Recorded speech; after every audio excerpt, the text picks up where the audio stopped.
Salut les camarades, j'espère que vous allez bien.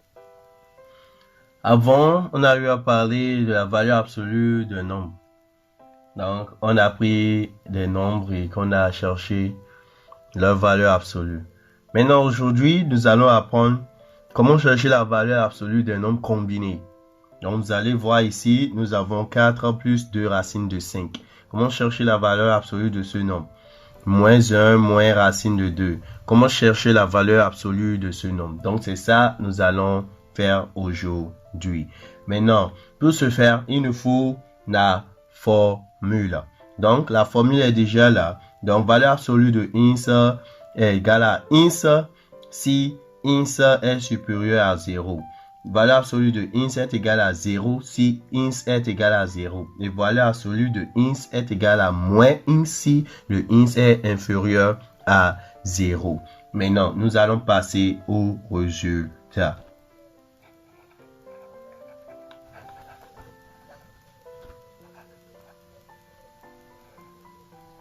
Résultat.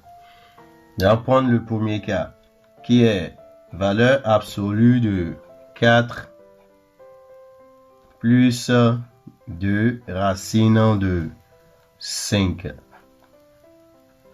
Maintenant, pour ce faire, nous avons besoin d'étudier le signe de chacun des nombres qui sont là et ensuite le signe de la combinaison. C'est en cela que nous allons pouvoir déduire la valeur absolue. Donc, nous avons 4 supérieur à 0 et 2 racine de 5 supérieur à 0. Ou bien, c'est ça.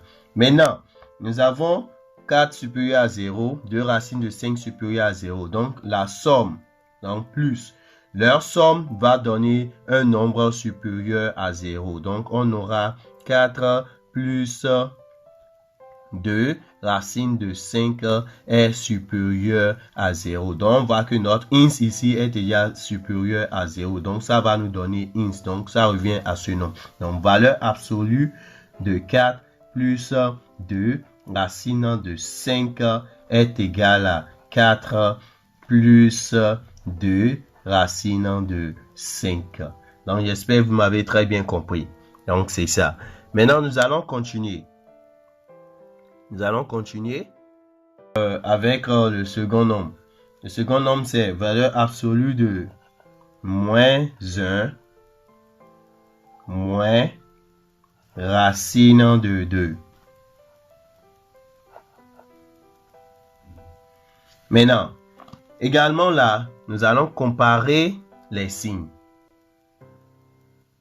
Vous comprenez? Nous allons comparer les signes. Donc, nous avons moins 1 qui est inférieur à 0 et racine de 2 supérieur à 0.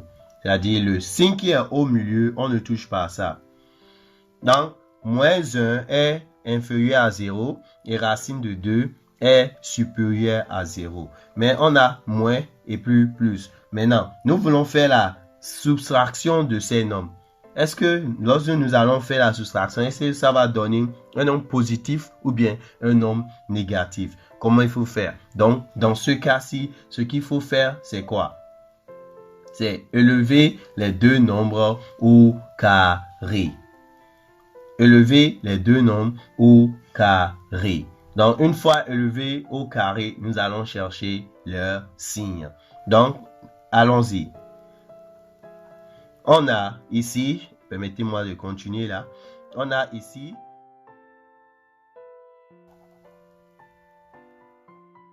au carré et racine de 2 et racine de 2 au carré.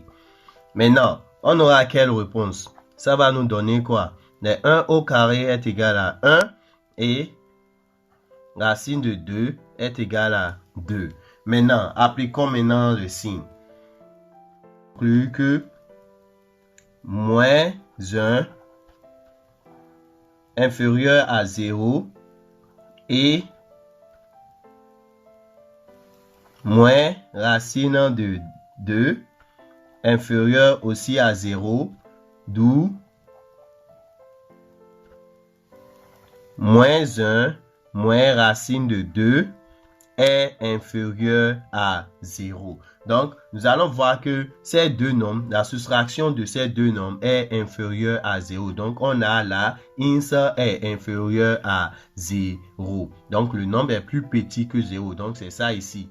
C'est plus petit que 0. Donc, quand c'est plus petit que 0, qu'est-ce qu'on a à faire? On fait sortir 1 moins. D'où on aura quoi? D'où on aura moins 1 moins racine de 2 en valeur absolue est égal. Nous allons faire sortir 1 moins parce que le nombre ins là, ce qui est là, est inférieur à 0. On fait sortir un moins, on ouvre la parenthèse, on reprend tout ce qui est à l'intérieur. Donc, on aura moins 1 moins racine de 2. On ferme la parenthèse. Maintenant, on continue. Ce qui va donner quoi? On fait rentrer le moins. Moins fois moins, plus. On aura plus 1. Moins fois moins, plus. Donc, on aura plus racine de 2. D'où, on a quoi? Valeur absolue de moins 1 moins racine de 2 est égal à 1 plus racine de 2. Donc, c'est ça la réponse. Je crois que vous m'avez bien compris. Maintenant, nous allons continuer avec l'exercice numéro 3. Donc, si vous me permettez, je divise cette partie pour pouvoir continuer. L'exercice numéro 3. Donc, ce qui dit quoi? On a racine de moins racine de 2. Ça va donner quoi? Donc, si vous vous rappelez de la formule, au carré. Maintenant, si vous vous rappelez de la formule, ça dit la racine carrée d'un nombre élevé au carré est égale à la valeur absolue de ce nombre qui est à l'intérieur de la racine. Donc, ce qui fait quoi? On aura alors tout ceci est égal à la valeur absolue du nombre qui est à l'intérieur de la racine. Donc, c'est ça. Donc, c'est ça nous avons. Donc, on aura alors quoi? On aura alors valeur absolue de moins racine de 2. Donc, valeur absolue de moins racine de 2 va nous donner quoi? Moins racine de 2 est inférieur à 0. Inférieur à 0. D'où on a le signe ici. Ins est inférieur à 0. Alors, on fait sortir un moins. On fait sortir un moins que nous allons mettre maintenant entre parenthèses. Entre parenthèses, on recopie tout ce qui est à l'intérieur de la valeur absolue. Racine de 2. Nous fermons la parenthèse et on revient en bas, d'où moins, valeur absolue de moins, racine de 2 est égal à moins fois moins, ça donne plus, et on aura racine de 2, d'où la réponse de moins, valeur absolue de moins, racine de 2 est égal à racine de 2. Donc, nous allons passer au dernier exercice. Donc, on a valeur absolue de 1 moins racine de 2. Donc, qu'est-ce que nous constatons ici? 1 est supérieur à 0 et racine de 3 est supérieur à 0. Maintenant, la combinaison 1 moins racine de 3, est-ce que ça va nous donner un nombre positif ou bien un nombre négatif? On ne sait pas. Et pour ce faire, nous allons élever chacun d'eux au carré. Donc, 1 au carré donne 1 et racine de 3 au carré donne 3. Maintenant, avec ces nombres, on peut faire la soustraction. Donc, ce qui donne quoi? On a 1 moins 3 égale à quoi? On a 1 moins 3, une dette de 3 avec 1. Donc, on a une dette de 3 et nous voulons rembourser 1. Un bonus de 1. Donc, ce qui va donner quoi? Ça va nous rester toujours une dette de 2. Donc, qu'est-ce qu'on a constaté? Que 1 moins racine de 3 est négatif. Donc, est plus petit que 0. Donc, on va faire la conclusion ici. 1 moins racine de 3 inférieur à 0. Donc, on a trouvé le signe. Donc, quand le nombre ins est inférieur à 0, on fait sortir 1 moins.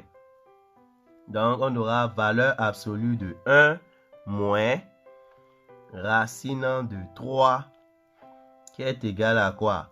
On fait sortir 1 moins la parenthèse, tout ce qui est au milieu, 1 moins racine de 3. On ferme la parenthèse. Une fois fermé, on revient en bas, on fait rentrer le moins. 1, ici, devant le 1, c'est un nombre positif, donc plus 1 fois moins fois plus, signe opposé donne moins. Donc, moins fois plus donne moins. Donc, on aura moins 1. Moins fois moins donne plus. Et là, on aura racine de 3. D'où, on a alors 1, valeur absolue de 1 moins racine de 3 qui est égal à moins 1 plus racine de 3. J'espère que vous avez bien compris. Bon, chers amis, pour bien finir avec toutes les formules, nous allons traiter dernièrement maintenant la distance de 3 et moins 1. On nous demande de trouver la distance de 3 et moins 1. Le point 3 et le point moins 1. Donc, comme vous le savez, distance de A et B est égale à valeur absolue de 3 de A moins B. Donc, A moins le B, c'est encore moins 1. Donc, on ouvre la parenthèse, moins 1. Si vous vous rappelez de la formule. Donc, c'est ça. Donc, ça fait valeur absolue de A moins B. Maintenant, on continue. Valeur absolue de A moins B. Ça va nous donner quoi? Donc, si le moins rentre ici, on aura alors 3 moins fois moins. Ça donne plus. Ça donne valeur absolue de 3 plus 1. Donc, ce qui est égal à quoi? Ce qui va nous donner valeur absolue de 4. Donc, la distance de 3 moins 1 est égale à valeur absolue de 4. Et 4 est supérieur à 0. 4 supérieur à 0. D'où distance de 3 moins 1 est égale à 4. Vous avez compris? De 4 est supérieur à 0. Donc, valeur absolue de un nombre qui est supérieur à 0 est égal à ce nombre. Donc, ça donne 4 alors. Donc, la distance de 3 moins 1 est égale à 4. Cliquez sur subscribe et appuyez sur la cloche de notification. Cela vous permet d'être informé quand une nouvelle vidéo est postée sur la chaîne. Si vous avez des questions, n'hésitez pas à les poser au niveau du commentaire.